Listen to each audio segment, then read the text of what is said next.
ማንም ደፍሮ አይሞክረንም በቂ ዝግጅት ስላለ ሰሞኑን ከኤርትራ መንግስት ጋር ግጭት ይፈጠራል የሚል ስሞታዎች ይሰማሉ።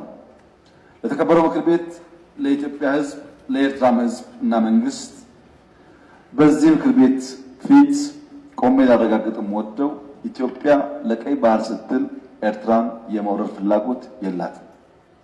ያላት ፍላጎት እንነጋገር ነው።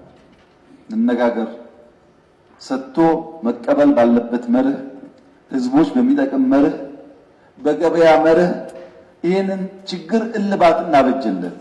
ዝም ብለን ብናልፈው ዛሬ ለነገ ጦስ ያመጣብናል። እንጋፈጠው፣ እንወያይ ነው እንጂ እንዋጋ አይደለም። ውጊያም አያስፈልግም። ብዙ ክሶች ይሰማሉ። አብዛኛው ክስ ውሃ አይቋጥርም። የኤርትራ ህዝብ ወንድም ህዝብ ነው።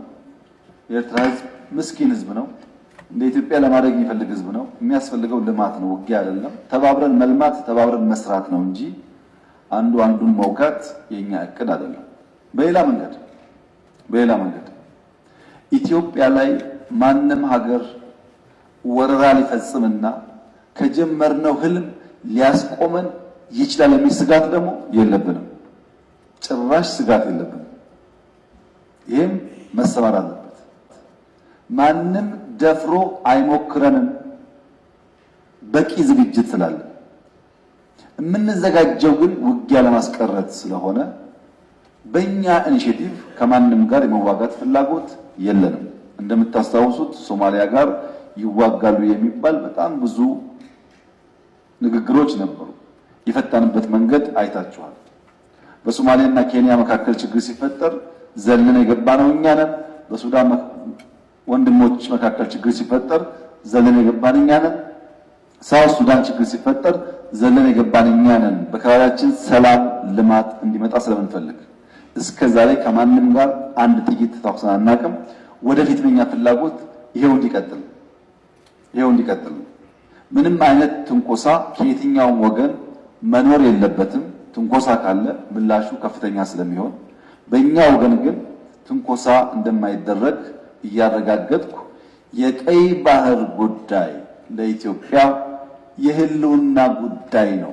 ብልጽግና ኖረ አልኖረ፣ ይሄ ምክር ቤት ኖረ አልኖረ፣ 130 ሚሊዮን ህዝብ፣ ኢኮኖሚው እያደገ ያለ ህዝብ፣ መለወጥና ከድህነት መውጣት የሚፈልግ ህዝብ ጫፉ ተሰምሮለት ተዘግቶ እስር ቤት ሊቀመጥ አይችልም።